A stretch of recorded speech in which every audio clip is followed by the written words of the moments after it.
Bienvenue sur Espoir Média, bienvenue sur l'émission 3DS qui vous accompagne pour l'étude de la leçon de l'école du sabbat. Nous voici presque au milieu de ce trimestre où nous parlons de la Genèse. Nous avons déjà fait un joli parcours jusqu'à présent. Nous voici maintenant à la leçon numéro 7. Et avant de parler de la leçon de nos invités, je voudrais juste vous rappeler quelque chose de très important.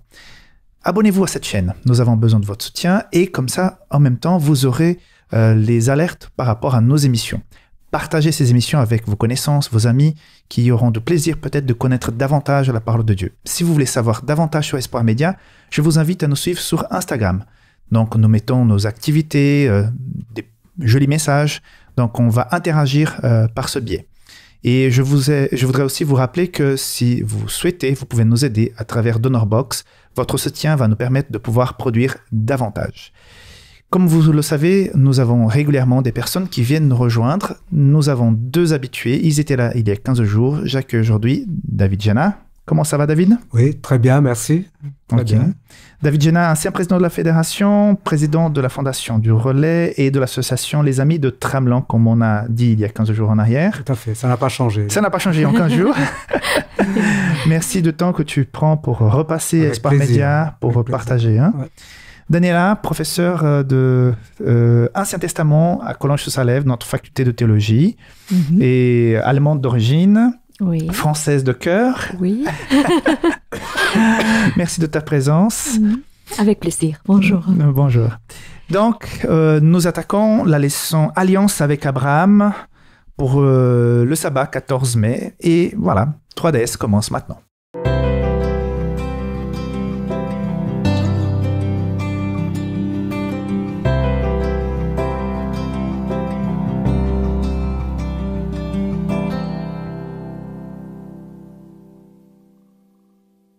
Aujourd'hui, nous continuons sur l'histoire d'Abraham. Nous avons déjà parlé un petit peu avec nos deux amis, deux invités de la semaine dernière. Et aujourd'hui, nous allons continuer sur cette saga. Mais je voudrais juste vous rappeler quelque chose. Ici, à 3DS, nous n'allons pas, et nous ne faisons pas cela, jour pour jour de la leçon. Nous prenons le thème général et nous essayons de traiter quelques points qui sont pour nous très intéressants, des points clés. Donc, vous n'allez pas retrouver le même schéma que vous pouvez vous-même étudier dans la leçon, mais quelques points qui sont pour nous importants et nous allons partager et peut-être même ajouter des choses qui ne sont pas dans la leçon, mais qui vont enrichir votre connaissance par rapport à ces sujets. Je pense que mes invités sont d'accord avec ça. Je voudrais juste mettre un petit peu le décor. Donc, de nouveau, Dieu se montre en songe à Abraham pour assurer qu'il sera grandement béni, récompensé. Et comme Abraham se demande à quoi lui servirait-il tous ces biens s'il n'a pas d'héritier à qui transmettre. Dieu, lui, fait donc voir les étoiles et lui réitère la promesse qu'une grande descendance va suivre. Or, Abraham accueille une fois de plus cette promesse avec confiance. Mais voilà, Dieu lui en est reconnaissant à son tour et le considère comme juste, c'est-à-dire qu'il est en accord complet avec la volonté de Dieu. Noé, lui aussi, il était qualifié de juste pour cette même raison. Nous allons donc voir dans cette leçon que malgré être déclaré juste, Abraham a eu quand même des hauts et des bas. Non, des décisions qui n'ont pas été très assertives. Mais avant d'attaquer le sujet, est-ce que vous avez, Daniela et David, est-ce que vous avez déjà ressenti fortement la présence de Dieu dans votre vie, comme si vous étiez visité, parce qu'il était la question tout à l'heure de visite de Dieu. Est-ce qu'il y a eu quelque chose dans votre vie où vous avez dit, là, je sens quand même la présence de Dieu? Et je commence par toi, Daniela. Oui, effectivement. En fait, paradoxalement, j'ai ressenti la présence de Dieu quand je me sentais très, très seule. D'accord. Abandonnée par des êtres humains, un peu très, très seule, cette solitude qu'il y a. Et là, dans les moments difficiles de ma vie, j'ai quand même ressenti une présence de Dieu. C'est vraiment un ami pour moi. Et surtout dans les moments difficiles. Et finalement, chacun d'entre nous est seul sur cette terre. Hein. Il y a une vie intérieure à laquelle l'autre ne peut pas accéder. Et quelquefois, on a envie que l'autre sache exactement ce qui se passe dans cette vie intérieure. Mais c'est impossible. C'est seulement Dieu qui peut se connecter dans les derniers abîmes du cœur humain. Et là, vraiment, pour moi, dans les moments difficiles, solitude, questionnement, j'ai vraiment ressenti la présence de Dieu et ça me tient finalement. Ouais. C'est un ancrage qui est là. Ouais, super. David? Alors, quand on a été administrateur, et longtemps administrateur, on est obligé, quelque part, de rechercher la présence de Dieu. Parce qu'il n'y a pas qu'une vision, il n'y a pas que des idées. Eh bien, les transformer en projet, c'est quand même des choses conséquentes, des choses difficiles. Et souvent, on se sent tout seul. Je dis bien, on est une équipe compétente et tout, mais quelquefois, on se sent seul. Et c'est là que j'ai senti la présence de Dieu dans ma vie, quoi. Quand il y avait des grands projets, quand il y avait parfois des questionnements par rapport à certains projets, eh bien, j'ai senti le Seigneur m'habiter, quoi. Voilà. Et je le remercie pour cela. Je remercie Dieu. Parce que j'ai vraiment été visité par mon Dieu. Moi, j'ai vécu des moments spéciaux quand je devais apporter un message de réconfort pour l'Église. Quand tu prépares une prédication, quand tu demandes vraiment la présence de Dieu, la puissance de Dieu, et que quand tu es là en train de transmettre, tu sens que Dieu, comme s'il te prenait et qu'il parlait par toi, c'est tellement réconfortant de sentir sa présence, sa puissance. Et je pense que notre ami Abraham, il a dû ressentir ça parce que Dieu lui a parlé directement. Et quel privilège pour lui d'entendre sa voix.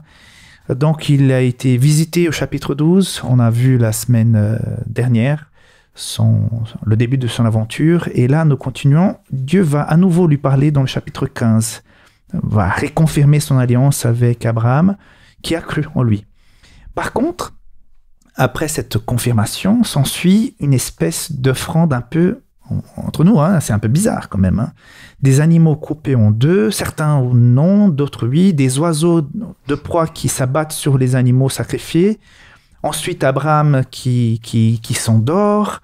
Et pour couronner le tout, une fumée et des flammes qui passent entre les animaux partagés. Donc, vous imaginez quelqu'un qui lit la Bible pour la première fois, il tombe sur l'appel d'Abraham qui est assez beau, mais après cette offrande qui est un peu bizarre. David, qu'est-ce qu'on peut apprendre de tout cela et comment expliquer peut-être à quelqu'un qui ne connaît pas beaucoup de la Bible cet épisode? Alors, tout d'abord, campons le décor. Il est dit, après ces événements, quel événement? Eh bien, il y a eu donc une guerre qui s'est passée.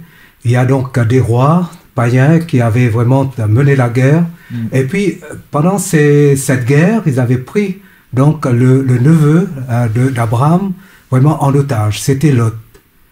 Et Abraham a levé une petite armée de 318 hommes, vaillants guerriers. Et il est allé, il a mené vraiment, j'allais dire, la guerre. Il a poursuivi les envahisseurs et il a eu la victoire. Et une fois qu'il est revenu de cette bataille victorieuse, eh bien, il est dit que le roi de Sodome s'est avancé vers lui, eh bien, pour lui offrir des présents, de riches présents. D'accord. Ça, c'est une première chose. Deuxième chose, il est dit que Melchisedec aussi lui est apparu. Et il l'a béni. Vous voyez vraiment là ce tiraillement entre les cadeaux, vraiment faits d'or et d'argent, et puis la bénédiction. Et le texte nous dit que Abraham, à l'époque, il n'avait pas choisi eh bien, les cadeaux de ce roi. C'était vraiment beaucoup d'or. Parce que le roi, il était reconnaissant donc à Abraham. Abraham a dit non, je ne vais pas le faire. Merci beaucoup. Je ne vais même pas prendre une petite ficelle de ce que tu vas me donner. Vous voyez que déjà, eh bien, avant d'arriver à l'alliance, à l'offrande, comme tu disais, à ce serment, à ce testament, eh bien, Abraham était un homme qui était bien ancré en Dieu. Même si on dit qu'il y a eu des hauts, il y a des bas, eh bien, qui aurait refusé autant d'or? Et c'était dans la coutume de l'époque d'être reconnaissant et de donner et de recevoir. Pas Abraham, quoi. Et qu'est-ce qu'il va faire? Eh bien, dans cet épisode, ce que j'aime bien, ça c'est le deuxième point important, Dieu ne lui dit pas ce qu'il veut lui donner, mais ce qu'il veut être pour lui. Parce que, je vous fais une petite parenthèse, bien souvent on associe, et dans beaucoup de dénominations chrétiennes, la bénédiction à la richesse. Quelqu'un qui n'a pas de richesse, il n'est pas béni. Oui. Mais ici, Dieu montre qu'il n'est pas dans la thématique de l'avoir. Il est dans la thématique de l'être. Et il va apprendre à ce patriarche, avec qui il va faire alliance, eh bien, ce qui est important, c'est parce que les gens pensent. Parce que les gens autour d'Abraham pensaient que être béni, c'était avoir richesse sur richesse, quoi. Non? Et là, il va dire, Dieu lui dit, je suis ton bouclier et je suis ta grande récompense. Et je pense que si nous sommes dans cette optique d'alliance, il faudrait que nous aussi, que nous puissions vraiment prendre de la distance avec cette thématique de l'avoir pour déboucher sur la thématique de l'être, en sachant que Dieu est notre récompense et aussi notre bouclier. Alors, qu'est-ce qui va se passer? Eh bien, à l'époque, quand les gens faisaient donc, j'allais dire, une alliance, ils coupaient des animaux dans le sens de la longueur et ils mettaient les deux carcasses, j'allais dire, face à face.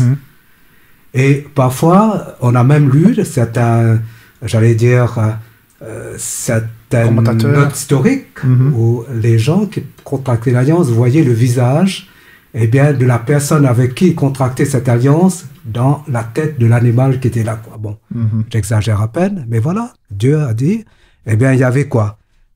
Une genisse de 3 ans, une chèvre de 3 ans, un bélier de 3 ans, une tourterelle et une colombe.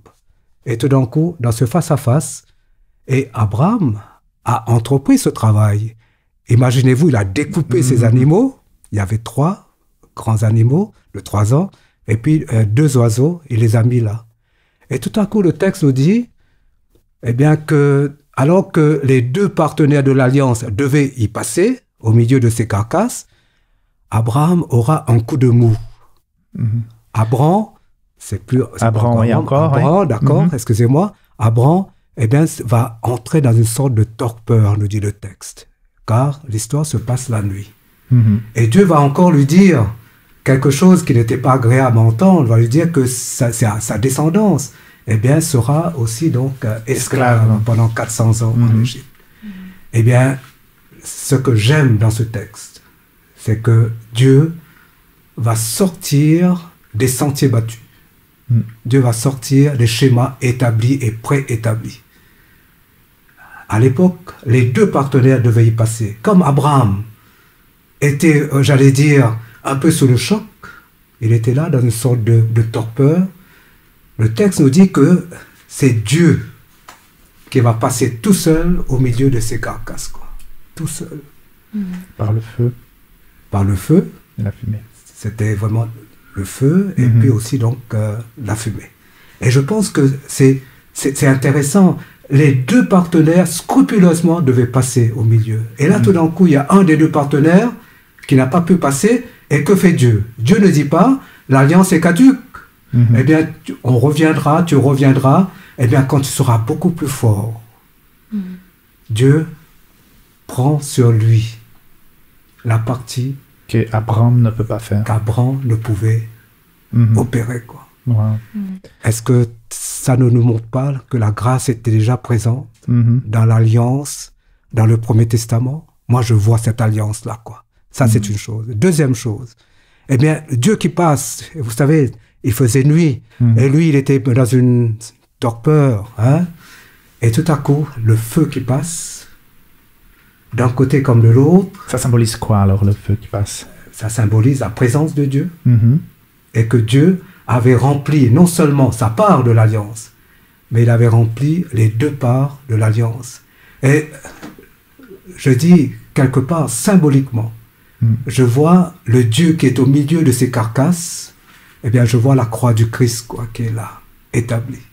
Que cette alliance avec Abraham, était la préfiguration de l'alliance par excellence, de Dieu qui va faire pas une part des choses, mais toute la part des choses en s'offrant sur la croix du Calvaire. Pour sauver l'homme. Voilà. Donc, je retiens aussi ta première idée, j'ai beaucoup apprécié. On peut être très humble, chrétien, très humble et richement béni. Les richesses de l'homme ne se comptent pas seulement par rapport à ses biens. Comment tu vois cet épisode, Daniela? Oui, c'est un rite de l'Antiquité qui nous dérange un peu à l'heure actuelle, on est d'accord. Hein. Oui, parce que, comme a dit David, couper une carcasse au milieu... Exactement, c'est vraiment quelque chose qui n'est pas de notre époque, hein. On est d'accord, de notre culture aussi. Et après...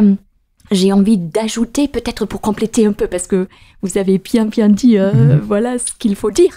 Et là, je vois aussi que c'est lui qui passe à travers les animaux partagés, surtout le vassal, bien sûr, hein, dans le contexte de l'Antiquité.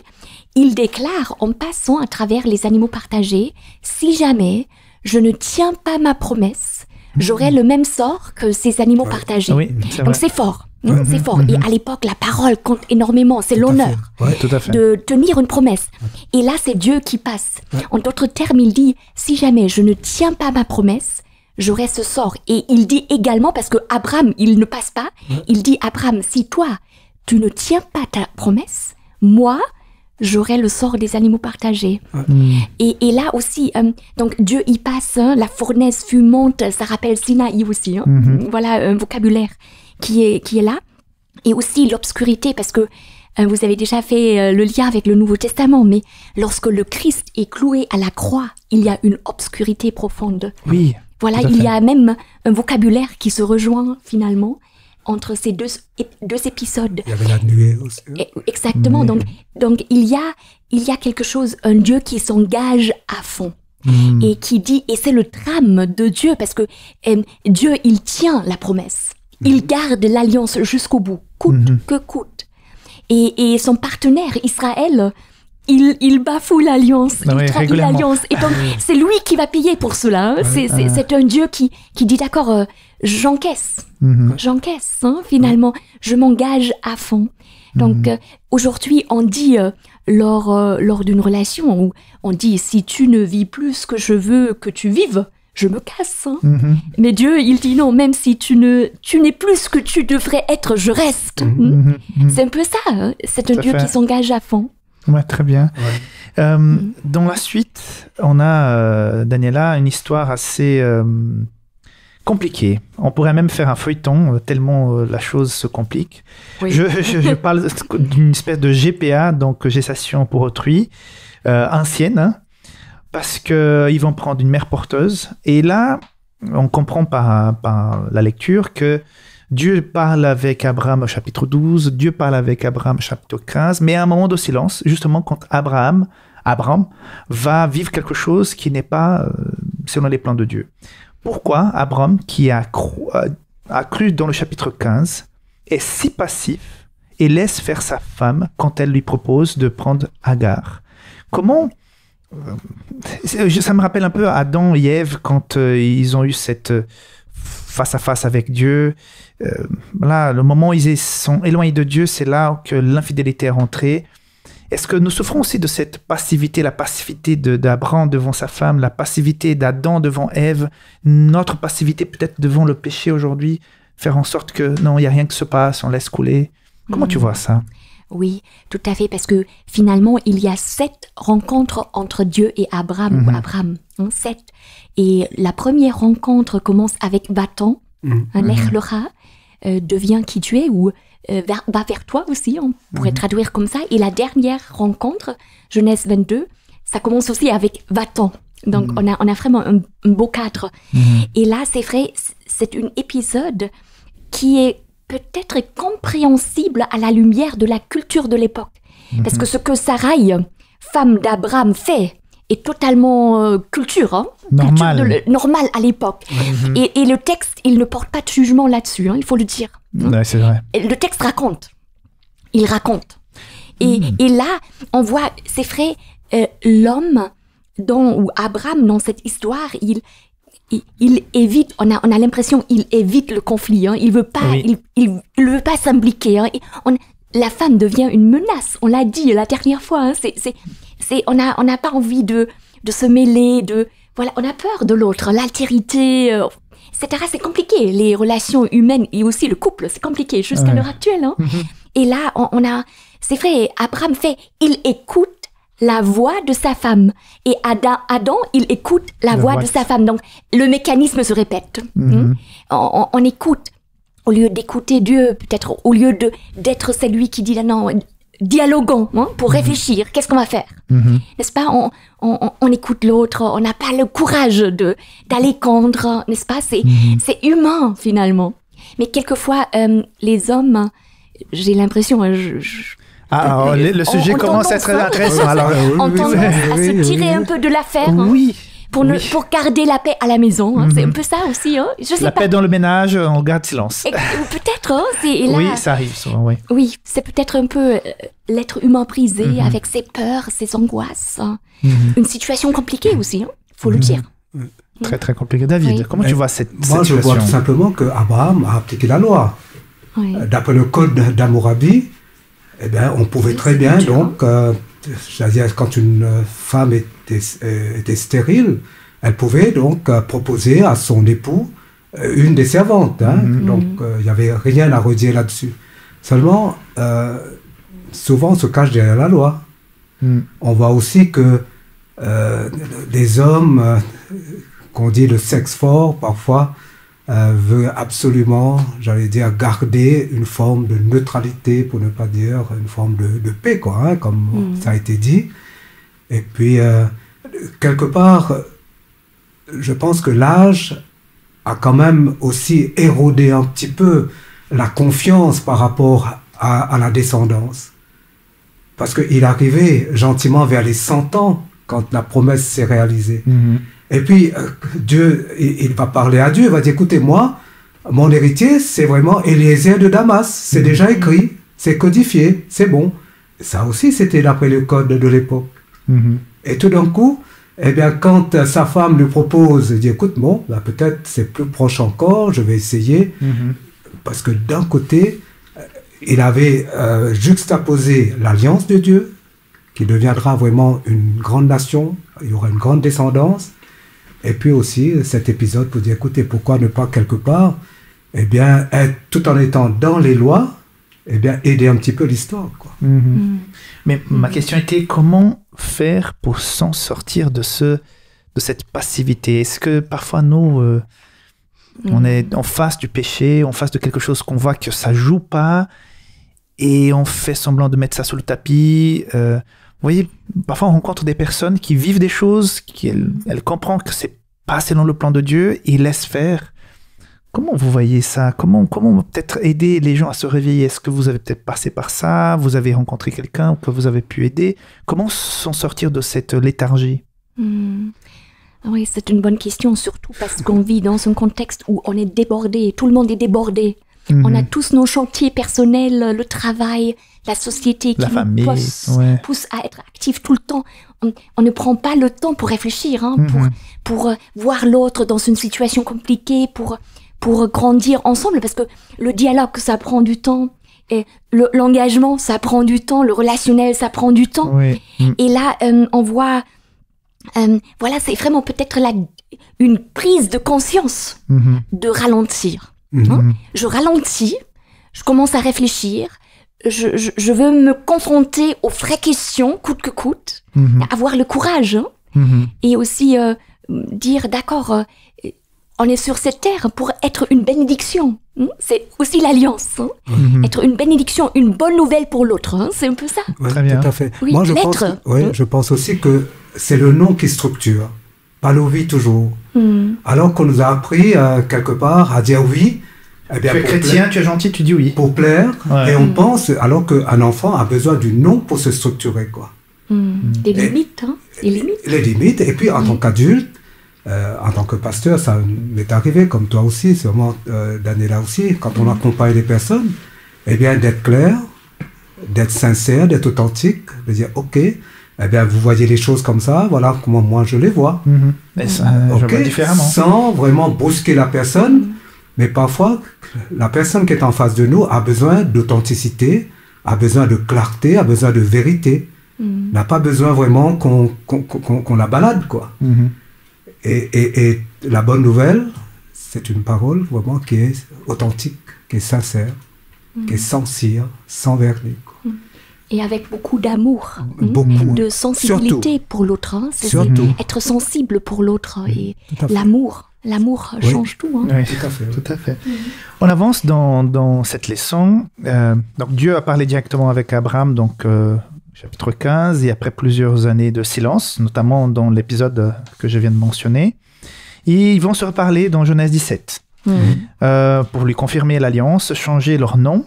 Et surtout lui annoncer que cette alliance est mondiale et éternelle. Abraham prend donc tous les mâles de sa famille, il va instaurer la circoncision. Donc ce chapitre 17 est donc le chapitre clé dans l'implantation d'un peuple de Dieu sur terre. Pourquoi ? Il a fallu donc ces deux symboles, le changement de nom d'Abraham en Abraham, Sarai en Sarah, qui est un peu, donc la partie nom c'est un peu immatériel, psychique, et pourquoi ce symbole physique, la circoncision ? Qu'est-ce que Dieu veut nous dire par cela, David ? Alors, Dieu veut nous faire comprendre quelque chose d'assez simple. Que quand il appelle un homme, quand il appelle une famille, cette famille n'a pas un retentissement seulement pour les siens. Dieu appelle Abraham, qui veut dire père élevé, et tout d'un coup, Dieu va changer son nom, après l'épisode aussi donc de la circoncision. Il va dire, tu seras dorénavant Abraham, qui veut dire père d'une multitude de nations. C'est-à-dire que le dessein de Dieu, la volonté de Dieu, a toujours voulu associer l'humain dans, dans la projection de l'alliance.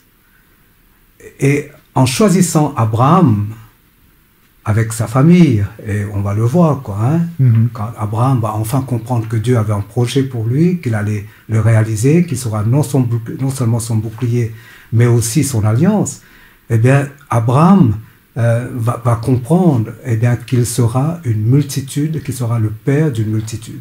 Je prends juste un exemple. Par rapport aux trois religions monothéistes, les trois religions se réclament d'Abraham. Oui, tout à fait. Ça, c'est une chose. Et je prends dans le Coran, 69 fois dans le Coran, le nom d'Abraham est cité. Dans 25 sourates, une des figures principales du Coran, c'est Abraham. Et je me dis, c'est fantastique. On ne le voit pas quand on lit dans l'Ancien Testament, donc le Premier Testament. Eh bien, le Père élevé devient le Père d'une multitude. C'est-à-dire que Dieu n'est pas un Dieu vraiment qui rétrécit l'espace. On a parlé d'altérité tout à l'heure. Eh bien, Dieu, c'est quelqu'un qui écarte les rideaux, qui étend les murs pour que vraiment il y ait le plus de personnes qui soient accessibles, qui puissent être touchées par justement l'alliance. Voilà. Sarah aussi deviendra donc la mère des rois et puis donc des nations. Il est dit, mais une foule de peuples et même de rois, versets 4 à 6, donc l'aïeul de populations innombrables. Prends 2-3 exemples. Les enfants de Kétoura, Ismaélites, les Édomites, les fils d'Ésaü par exemple, les rois d'Israël et d'Édom, toutes ces peuplades, toutes ces personnes, ont un lien commun avec Abraham. Et ça, je pense que il a changé, j'allais dire, aux yeux de Dieu. C'était pas juste pour qu'il garde et qu'il capte seulement pour lui, mais qu'il puisse ouvrir ses mains, son cœur, pour qu'un maximum de personnes puissent connaître le Dieu qu'il servait. Très bien. Il s'est attardé beaucoup sur le changement de nom. Et toi, par rapport à la circoncision ? Oui, la circoncision, c'est un peu l'alliance dans la chair. C'est vraiment une marque, finalement, qui est là. Et dans le livre de Deutéronome, ça parle même de la circoncision du cœur. Donc, il y a quelque chose derrière. C'est un signe d'alliance, finalement, la circoncision. Mais comme on l'a dit tout à l'heure, c'est l'être. C'est l'être, c'est pas l'avoir, c'est l'être. Et la circoncision, on appartient à quelqu'un. Et ce Dieu qui change les noms, qui est d'ailleurs appelé dans le chapitre 17, le Seigneur, donc je suis le Dieu puissant. Et là aussi, c'est El Shaddai. El Shaddai, et Martin Buber traduit El Shaddai par père de la famille humaine ou père de la souche humaine. Donc là, le fils, il manque. Le fils n'est pas là, la famille n'est pas complète. On aspire à un héritier qui manque terriblement. Et là, on a affaire avec le Dieu de la famille humaine, hein, de la souche humaine. Donc, et voilà, et la circoncision, c'est vraiment dans la chair. Hein, il y a un changement par rapport à moi-même en tant qu'être humain. Le cœur qui est en jeu finalement. C'est la restauration de la dignité humaine. J'appartiens à Dieu. Cette alliance, on est le vis-à-vis, l'interlocuteur de Dieu. On est pris au sérieux. On est dans cette alliance par liberté, par amour. Oui. C'est un Dieu qu'on peut aimer. Et là, dans ma chair, hein, ou dans la chair d'Abraham, il porte cela. Oui. Il porte cela. Et ça devient la circoncision du cœur. Oui, tout à fait. Et puis ce qui est intéressant, c'est qu'avant, avec les sacrifices et tout, c'était vraiment un apport extérieur. Là, c'est quelque chose qui va se passer dans la personne, dans la chair. C'est ça, pour moi, la grande nuance aussi. Là. Oui, oui. On avance parce qu'aujourd'hui, nous avons du chapitre 15 jusqu'au 19. Il y a maintenant, dans le chapitre 18, une situation qui est parfois difficile de comprendre concernant le degré de conscience d'Abraham, maintenant Abraham et Sarah, sur la véritable identité de ces visiteurs qui viennent à leur porte. Est-ce qu'ils savaient qu'il s'agissait des messagers célestes? Et qui sont-ils? Est-ce qu'on parle là de 3 anges? Est-ce que c'est Jésus avec 2 anges? Ces 3 hommes sont là, on a l'impression que Dieu est avec eux, qui eux représentent Dieu. Mais comment Abraham a pu après discuter, parce qu'il y a 2 qui partent, hein, et on voit maintenant un face-à-face d'Abraham qui discute, qui négocie. Comment vous pouvez imaginer, comment expliquer ça? Encore une fois, je pense à quelqu'un qui ne connaît rien de la Bible. Donc il a lu l'offrande d'Abraham tout à l'heure, et Dieu qui passe entre les animaux dépecés, coupé en 2. Maintenant, des anges qui viennent visiter. Daniela, comment expliquer ça à une personne qui ne connaît pas beaucoup la Bible? Oui, tout à fait, tout à fait. Voilà, il y a déjà le fait que Dieu vient, il descend pour rendre visite. Il y a la proximité entre Donc là, Dieu. tu pars du principe que Dieu est là. Dieu est parmi ces 3 êtres célestes. Voilà, et le texte commence en disant, chapitre 18, verset 1, « Le Seigneur lui apparut au térébinthe de Mamré, alors qu'il était assis à l'entrée de sa tente pendant la chaleur du jour. » Donc on a un détail. Et après, il lève les yeux et il vit 3 hommes debout devant lui. Là, d'accord, le texte, c'est pas très clair. Ouais. C'est pas très clair. Vers la fin, au verset 10, il y a donc la déclaration que je reviendrai chez toi l'année prochaine. Je reprends. Sarah, ta femme, aura un fils. Donc là, l'annonce du fils, ça rappelle quand même les rencontres précédentes. Tout à fait, de la promesse. Le vide comblé, exactement. Et Sarah écoute à l'entrée de la tente et après, voilà, elle rit. Hein, elle rit un peu. Donc, les questions, donc c'est ce qu'elle pense et décrit par le texte, c'est quand même extraordinaire d'avoir un regard dans son cœur. Hein. C'est pas forcément fréquent dans l'Ancien Testament. Exactement. Et après, les hommes se lèvent, ils partent et ils tournent du côté de Sodome. Et après, Abraham les reconduit en quelque sorte. Et après, le Seigneur est là et il y a toute une discussion entre Abraham et le Seigneur. C'est quand même, on a l'impression, il y a quand même le Seigneur qui visite Abraham. Voilà, ça reste un peu confus, mais c'est aussi un texte qui vient de l'Antiquité, c'est leur manière de raconter. Mais une chose est sûre, que Dieu était là. Il était là. Voilà, il est là, le Seigneur. Et d'ailleurs, le Seigneur dit, cacherai à Abraham ce que je vais faire. Donc il y a même un dialogue, un monologue avec lui-même, un dialogue avec lui-même en quelque sorte. Et Dieu dit non, mais je l'ai distingué afin qu'il ordonne à ses fils et à toute sa maison après lui de garder la voix du Seigneur. Donc il a un complice en Abraham. C'est très très très très proche finalement. Et après il y a ce dialogue entre Abraham et lui concernant Sodome et Gomorrhe. Le nombre de justes. Voilà, exactement. Une négociation entre Abraham et le Seigneur. Hein, le juge de toute la terre. Hein, c'est ce qu'Abraham dit. Tu es le juge de toute la terre. Tu ne peux pas te détruire comme ça. Voilà. il a ce panache de pouvoir affronter Dieu et négocier. Oui. Et malheureusement, on va voir plus tard qu'il n'y avait même pas 10. Oui. Alors David, comment tu vois cet épisode? Moi, je relève d'abord quelque chose qui a été dit tout à l'heure, la proximité de Dieu, quoi. C'est fantastique. Moi, je souhaiterais vraiment vivre avec Dieu tous les jours de cette manière, quoi, que Dieu vienne me visiter et qu'on aille faire une promenade ensemble. Puis c'est même négocier certaines choses. Oui, je dis, parfois c'est vrai, quand je vais marcher, je dis, Seigneur, accompagne-moi, et là, je prie à haute voix, mais c'est pas cette proximité-là, quoi, hein, pour dire. Ils mangent ensemble. Oui, ça c'est une chose. Deuxième chose, c'est qu'à l'époque, les divinités faisaient alliance avec des familles, surtout des familles nomades, etc. Et la divinité devenait un oncle, soit une tante, pas une tante, mais un oncle, et puis un grand-père, etc. Eh bien, il y avait une identification de la divinité avec quelqu'un de la famille, quoi, pour montrer la proximité. Et là, le Dieu vivant, le Dieu vraiment d'Abraham, c'est pas vraiment une divinité quelconque. C'est le Dieu lui-même qui se met en chemin, qui arrive, qui visite, qui parle, qui propose, et puis qui non seulement a cette proximité au niveau de la parole, mais aussi une proximité au niveau donc de la communion. Quand Abraham va apprêter vraiment un repas, et c'est pas n'importe quel repas, eh bien Dieu va manger quelque part. Et le repas, dans l'Antiquité, c'est aussi un signe de communion. On mange avec quelqu'un vraiment parce qu'on se sent proche, parce qu'on accueille, parce que la personne est importante pour nous, quoi.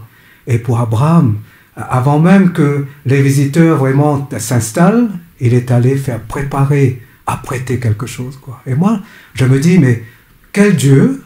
Et aussi, je dis, mais quel homme cet Abraham, quoi. Hein, il y a des deux côtés, pour moi, je trouve quand même qu'il y a des points tellement intéressants et importants. Il y a des échos, eh bien, qui font du bien, quoi. Tout à fait. Ça me fait penser tout de suite, rien à voir avec la leçon, mais quand Jésus est ressuscité, qu'il va rencontrer les disciples au bord du lac, et qu'ils vont manger ensemble du poisson. Je dis, mais Jésus, il mange du poisson. Tout à fait. Et dans la tradition juive, l'autel, c'est la table où Dieu et l'humanité mangent ensemble. C'est beau comme image. La table du Seigneur. La table du Seigneur. Donc manger ensemble. Aussi l'alliance est là-dedans. Mange ensemble. Et d'ailleurs, ça commence avec le fait de manger le fruit défendu ou manger le fruit de l'arbre de la vie, etc. Le manger, il est important. Oui, quand il y a un moment de fête aujourd'hui, même dans toutes les églises, dans toutes les communautés, dans toutes les familles, dans les personnes qui ne croient à rien de tout, quand on fait la fête, on mange ensemble. L'alliance c'est un moment aussi dans le repas, quoi. Quand il y a des fêtes, des fiançailles, des mariages, mais il y a des grands repas dans toutes les cultures d'ailleurs. Hein. Pourquoi? Parce que c'est synonyme de communion, quoi. Voilà. Tout à fait. Encore par rapport à cette visite, David,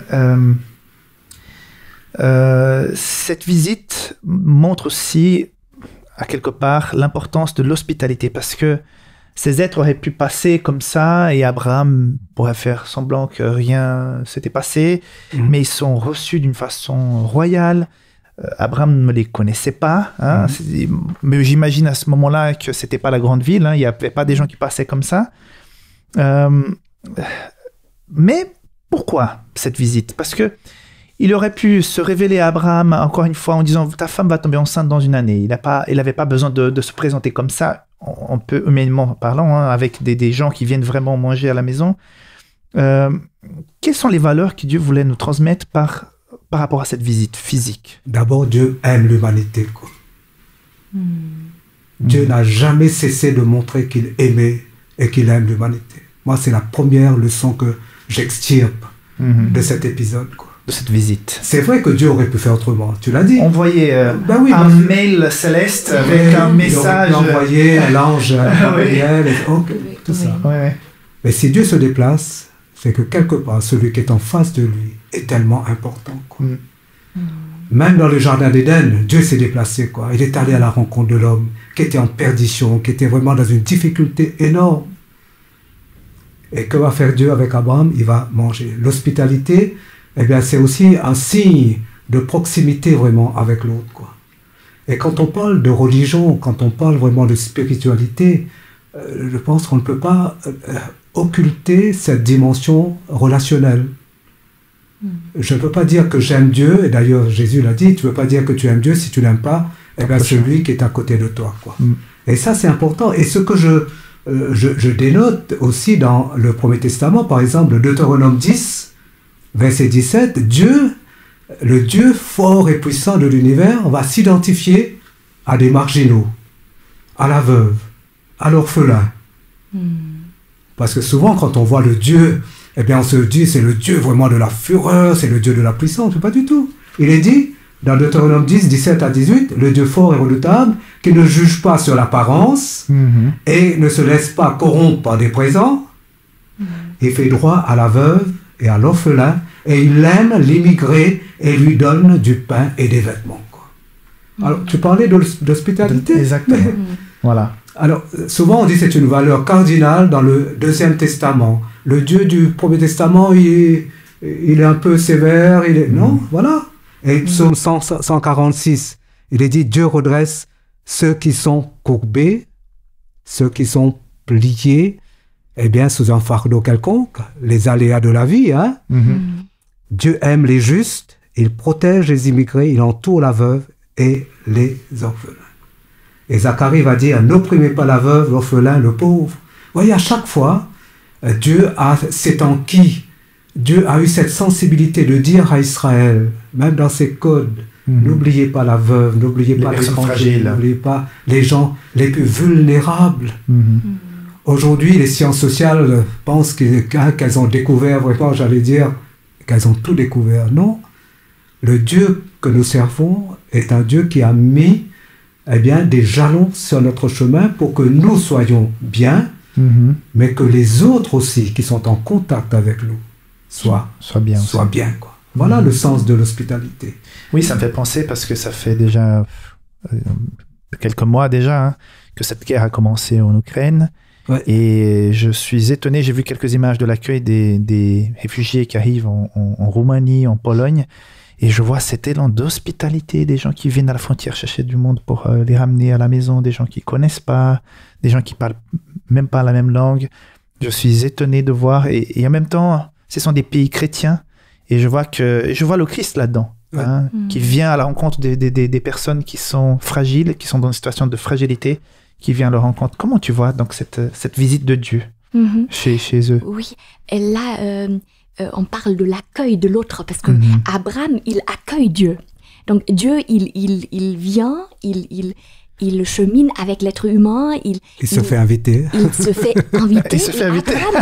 Il accueille Dieu. Il accueille Dieu. Ça, c'est aussi important, parce qu'une relation, c'est toujours réciproque. Dès que le principe de la réciprocité est blessé, ça fait mal. Ou dès que le principe de l'amour est blessé, ça fait mal. Et là, David, il est là, laissez-moi apporter un peu d'eau. Il est vraiment, je vous prie, pour que vous vous laviez les pieds, puis reposez-vous sous l'arbre. Je vais chercher quelque chose à manger pour vous vous restauriez. Après que, vous passerez votre chemin, etc. Donc, il est vraiment dans la précipitation, il accueille.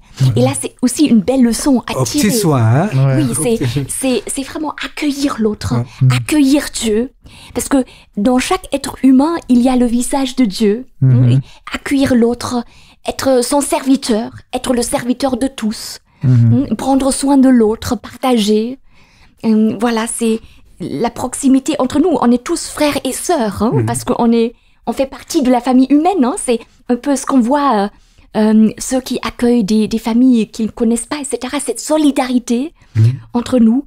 Et voilà, Abraham en tant que hôte, dans le psaume 23, c'est Dieu qui est hôte, qui David est son invité. Donc on voit, on est là aussi pour accueillir Dieu. Et l'autre, c'est comme on accueillait Dieu finalement. Voilà, le lien entre nous. Et puis l'hospitalité, il y a une histoire à l'époque, il y a c'est Ovide qui écrit dans les Métamorphoses que Zeus et Hermès avaient visité incognito la région de la Phrygie. Mais personne ne les avait accueillis sauf un couple de personnes âgées. Et cette histoire était là, donc sous-jacente dans l'histoire de l'humanité à l'époque. Il y avait aussi d'autres personnes qui étaient venues, des divinités incognito, et puis qui ont été fâchés avec les personnes. Pourquoi? Parce que les gens ne les avaient pas accueillis. Moi, je trouve intéressant, dans le sens, faut-il, quelque part, déboucher sur l'hospitalité en sachant que, bon, nous ne croyons pas dans ces divinités, mais à l'époque, les gens croyaient dans ces divinités qui étaient venues incognito. Faut-il aller jusque-là ou bien, alors que la Bible nous dit que non, eh bien, l'hospitalité doit être une dimension naturelle chez l'individu, quoi. Eh bien, c'est Jésus qui nous rappelle quand il parle dans Matthieu 25, j'étais nu, vous êtes venu, j'étais en prison, j'étais étranger et vous m'avez accueilli. Vous m'avez accueilli. Donc, un détail assez important. Oui, tu voulais dire quelque chose?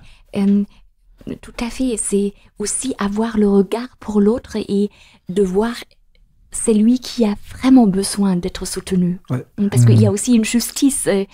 Parce que après, on fait des expériences qui ne sont peut-être pas bonnes aussi, avec l'accueil, etc. Donc, c'est vraiment aussi développer une intelligence sociale, de voir qui a vraiment besoin. Quels sont les besoins aussi. Où sont les vrais besoins, etc. Pour rester juste aussi. Tout à fait. Ça demande une maturité, une intelligence et un cheminement étroit avec Dieu pour vraiment être cette bonne nouvelle pour mon prochain. Oui. C'est ça. Tu me fais penser quelque chose, Daniela. Je fais une parenthèse.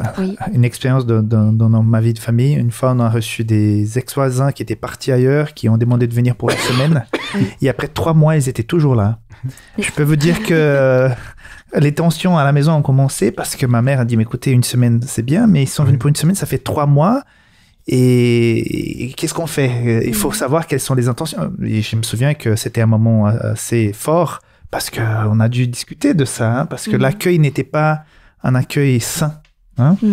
Alors, passons à un sujet qui est un peu plus dur, c'est concernant cette destruction massive, comme j'appelle, par rapport à Sodome et Gomorrhe. Donc, on dit que, donc, la Bible nous raconte que le pays a été retourné avec la destruction de Sodome et Gomorrhe.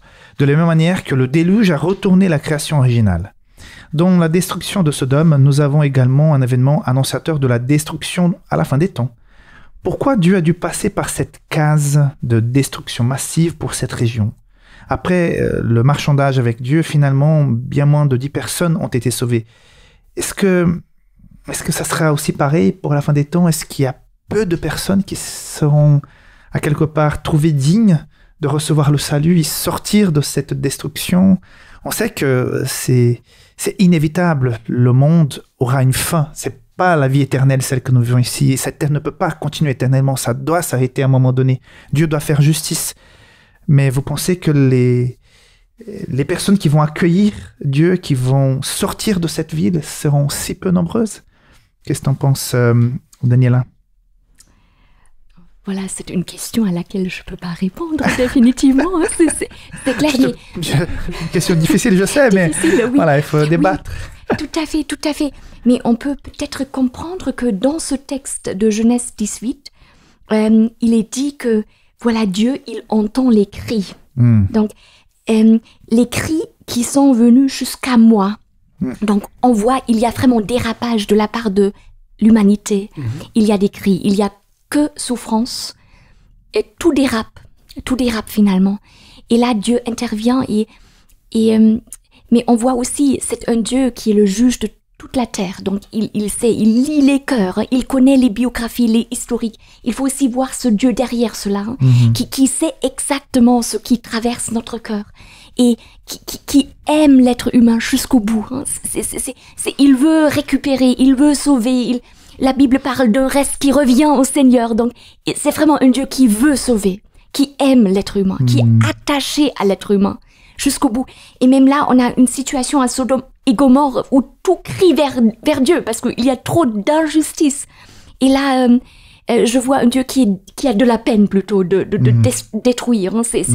C'est vraiment un Dieu où il voit que l'être humain s'auto-détruit, comme pour le déluge. C'est l'être humain qui détruit la terre. Et c'est pas Dieu qui veut détruire la terre. Et même le livre de l'Apocalypse en parle, ceux qui détruisent la terre. Il y a une destruction massive de la terre par l'homme. Par l'homme, exactement. Et l'intervention de Dieu est pour éviter, couper ça. C'est ça que tu es en train de... Couper ça, ou même pour dire, d'accord, si vous voulez détruire la terre, voilà, vous avez la liberté de le faire. C'est pas un Dieu qui veut détruire. C'est vraiment quelque chose que j'aimerais partager ici. C'est un Dieu qui veut récupérer, qui est prêt à récupérer, même s'il y a 10 justes, mais là, il n'y a plus personne. Et l'autre, il doit être sauvé, mais avec force. Hein. Il veut pas partir. Hein. Il veut pas partir. Donc là, Dieu intervient et on voit, il y a quand même un reste qui survit à la catastrophe de Sodome. Mais Dieu, il doit faire quelque chose pour que l'autre parte. Hein. C'est compliqué. Oui, très compliqué. La femme va se perdre au milieu. Exactement, la femme, etc. Donc, moi, c'est le juge de toute la terre, hein, mais un juge aimant qui sait vraiment juger. Je suis pas sûr de la référence, mais je crois que c'est Ézéchiel 33:11 qui dit que Dieu n'aime pas quand le méchant il meurt. Hein. Oui. Il fait cet appel, convertis-toi.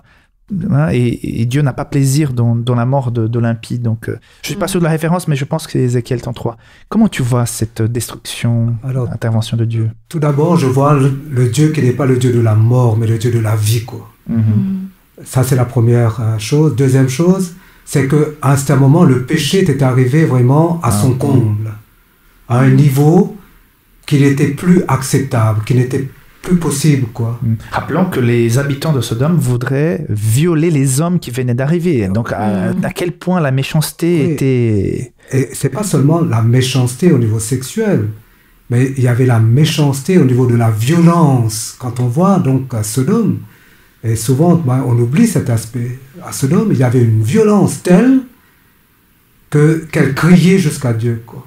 Il y a des cris, hein. Des cris, hein. Oui, alors c'était une violence. Une violence qui était inacceptable. Après, troisièmement, ce que je constate, c'est que Dieu joue le jeu avec Abraham, quoi. Abraham, c'est un grand négociateur, c'est quelqu'un qui... C'est un peu, j'allais dire, une négociation de marchand de tapis. Il commence assez haut, il descend. Et à ce moment, moi je me disais, là Dieu va dire stop. Non, mais Dieu continue quand même. Hein. C'est-à-dire que ça peut paraître un petit peu, j'allais dire, comique, mais c'est pas dérisoire. Et c'est là que je vois la mission d'intercession de Jésus, quoi. Moi, j'aime beaucoup la symbolique biblique. Hein.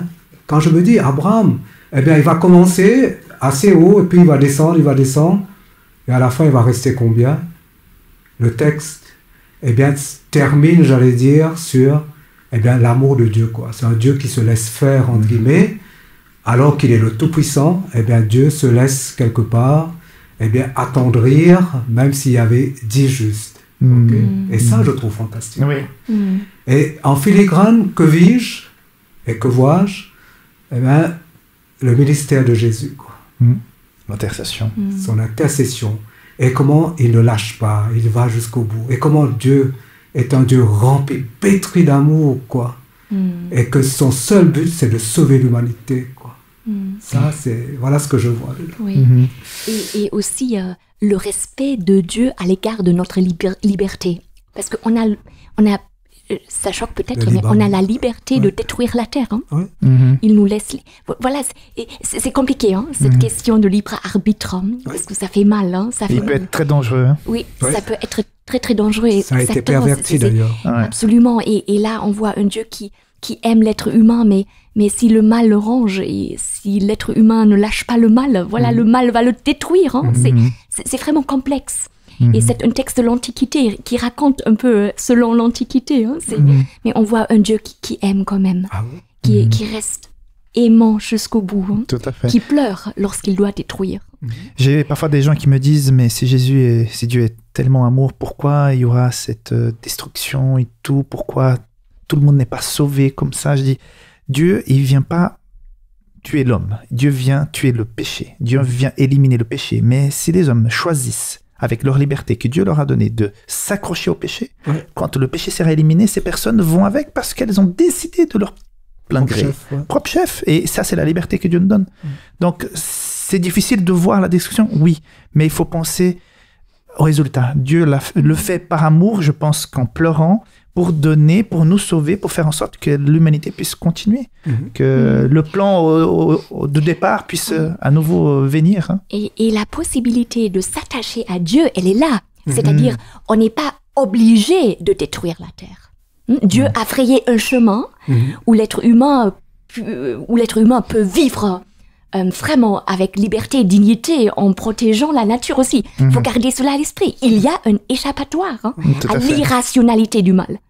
Hein, il y a une possibilité, une solution finalement. Et on voit aussi plusieurs commencements, quoi. Oui. Ça, c'est aussi intéressant. Oui, le recommencement. C'est-à-dire, à chaque fois qu'on se dit, c'est fini, et ça redémarre. On va écrire fin. Donc, au bout du film, eh bien, Dieu lui dit moteur. Oui. Il y a un autre commencement. Quoi. Oui. Et ça, c'est attendrissant, quoi, de voir ça. Oui, oui. C'est le Dieu du recommencement. Oui, de tous les possibles. Quoi. Exactement. Donc, si nous parlons aujourd'hui, si vous nous regardez maintenant, vous êtes au bout du rouleau, vous ne voyez pas en Dieu une solution, vous vous posez des questions. Nous, d'après cette étude, on constate que Dieu, il est toujours prêt à communiquer, à visiter, à faire en sorte qu'on puisse se relever et recommencer quelque chose de nouveau, et qu'il y a quelque chose qui nous attend à la fin et qui est très beau. Hein? Cette terre aura une fin, c'est sûr, mais quelque chose de merveilleux va commencer. Donc, j'invite à tous ceux qui nous écoutent, qui nous regardent, à prendre cette option avec le livre à Brest que Dieu a donné à chacun, de le choisir, de le suivre. Parce que ça vaut la peine, non? Amen. Amen. Oui. Donc, merci de nous avoir suivis. Merci à mes invités. Je voudrais juste vous rappeler de vous abonner à cette chaîne, de pouvoir peut-être partager ce contenu avec quelqu'un que vous connaissez pour que cette personne puisse être aussi enrichie par ces échanges. Je vous invite aussi peut-être à faire un don à Espoir Média pour nous soutenir, nous aider dans nos efforts de partage de cette belle parole sur Internet. Et je vous donne rendez-vous la semaine prochaine. Et je dis merci David, merci Daniela, merci à chacun d'entre vous, merci à Jérémy dans la régie et à la prochaine fois. Au revoir. Would you believe me if I told you I want you? I want you. I want you. Would you believe me if I told you I want you?